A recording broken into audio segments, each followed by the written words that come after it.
Eu sempre acho muito interessante relembrar como o Poatan chegou no UFC e o que ele tá vivendo agora no UFC. Pra quem não lembra, o Poatan chegou no UFC para servir de vilão antagonista para a carreira do Israel Adesanya. Ele chegou no UFC simplesmente pela narrativa, porque ele havia nocauteado o nigeriano no kickboxing e na época que o Adesanya estava simplesmente dominando a categoria dos médios e sem um adversário à altura, eles foram lá, pinçaram esse fantasma do passado simplesmente para servir de chefão final para o Adesanya no peso médio. Então ele foi trazido para o UFC inicialmente para servir como peça, para servir de vilão para a carreira de outra pessoa, alimentar a carreira de outra pessoa. Só que menos de 2 anos depois da primeira luta entre os dois no MMA, cá estamos nós. O vilão se tornou protagonista. Poatan se desprendeu da narrativa do Adesanya e se tornou o personagem principal da sua própria história no UFC. E talvez já tenha se tornado um lutador muito maior do que o Adesanya já foi ou até sonhou em ser. Porque no fim das contas, foi o Poatan quem realizou todas as missões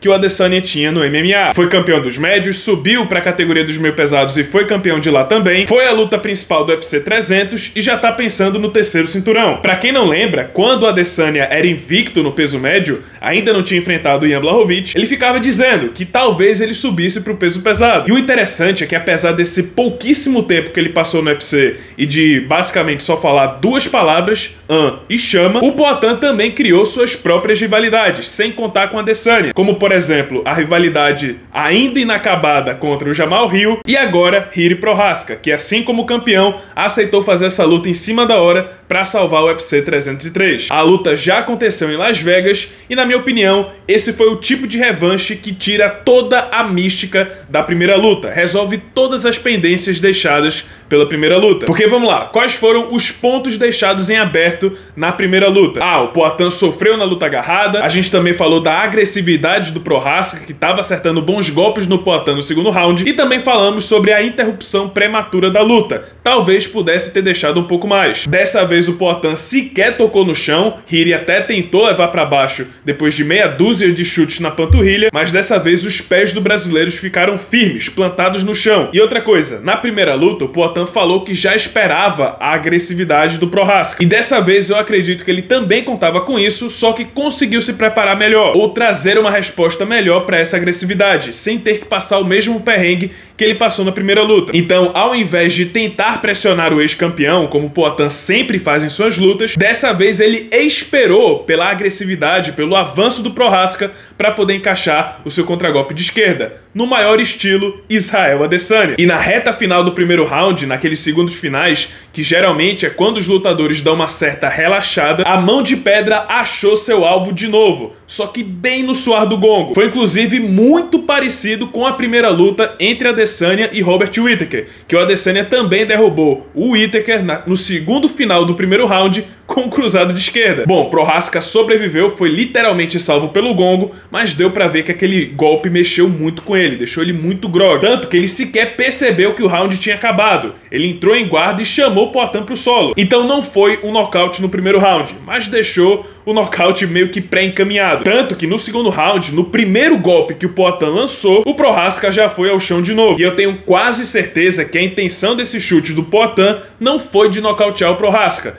e sim de marcar. Mas o tcheco tava tão grog, já tava tão desestabilizado com aquele knockdown no primeiro round, que esse golpe, que tinha sido apenas para marcar, acabou decretando o fim da luta. Poatan foi para cima, deu mais alguns golpes no ground and pound, e dessa forma quebrou a última pendência da primeira luta, a interrupção prematura. Dessa vez não, foi no tempo certo e talvez até tenha deixado um pouco mais. E é isso, missão cumprida, Prochazka foi passado a limpo e Alex Poatan defende o seu cinturão dos meio pesados pela segunda vez. Inclusive, ele é o primeiro lutador dessa categoria, o primeiro campeão dessa categoria, desde John Jones e Daniel Cormier, que defende o título 2 vezes. E falando no John Jones, eu acho que muita gente agora quer ver o Poatan subindo pro peso pesado. Quem sabe enfrentando o próprio John Jones, ou talvez o campeão interino Tom Aspinall, que eu acharia mais provável. E sim, eu acho que todo mundo tá muito empolgado com essa ideia.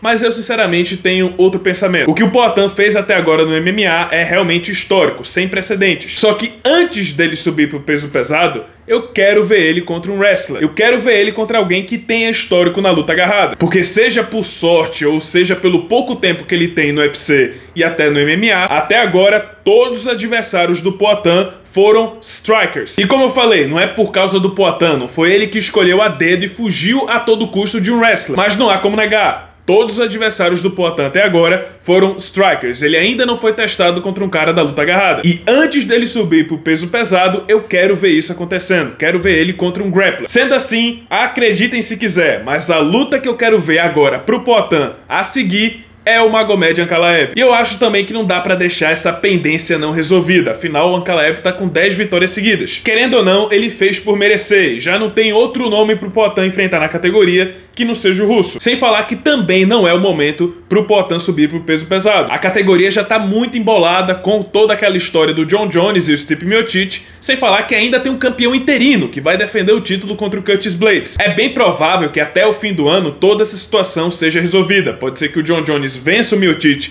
e se aposente, e o Tom Aspinall vença o Curtis Blades, seja promovido a campeão linear, e assim, no ano que vem, 2025, esteja pronto para enfrentar o Poatan. Até lá, então, o Poatan finalmente enfrenta um wrestler, faz essa luta contra o Ankalaev, se livra logo desse encosto, e aí, em 2025, sobe pro peso pesado e enfrenta o Tom Aspinall, tentando um terceiro cinturão. Mas, por hora, eu quero ver essa luta com o Ankalaev. Eu acho que é uma luta interessante. Quero ver como é que o Poatan se sai contra um grappler de alto nível. No mais, outra coisa que eu quero comentar é que eu ainda vejo muita gente até hoje que comenta que a era de ouro do MMA brasileiro passou e que nunca houve um campeão tão empolgante ou que atraísse tanto público quanto Anderson Silva. Mas pessoal, a gente tá vendo a história acontecendo diante dos nossos olhos. Poatan é o próximo herói brasileiro do MMA. É aquele cara que atrai, que você sabe que a luta dele vai ser um show, ou que a luta vai ser boa, ou que ele vai conseguir um grande nocaute. É o tipo de energia que só o Anderson Silva trazia naquela época. E o Poatan tá conseguindo trazer isso de volta. E é uma pena, porque eu sinto que o Poatan tá crescendo muito mais lá fora do que aqui no Brasil. E o próprio UFC tá vendo isso. Tanto que não tá mais realizando eventos aqui no Brasil, já não tá dando tanta atenção para eventos aqui no Brasil,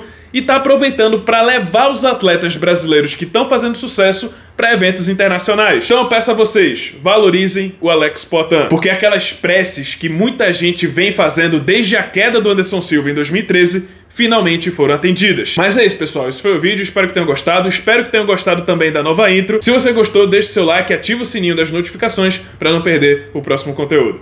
E é isso, muito obrigado por terem assistido e até a próxima.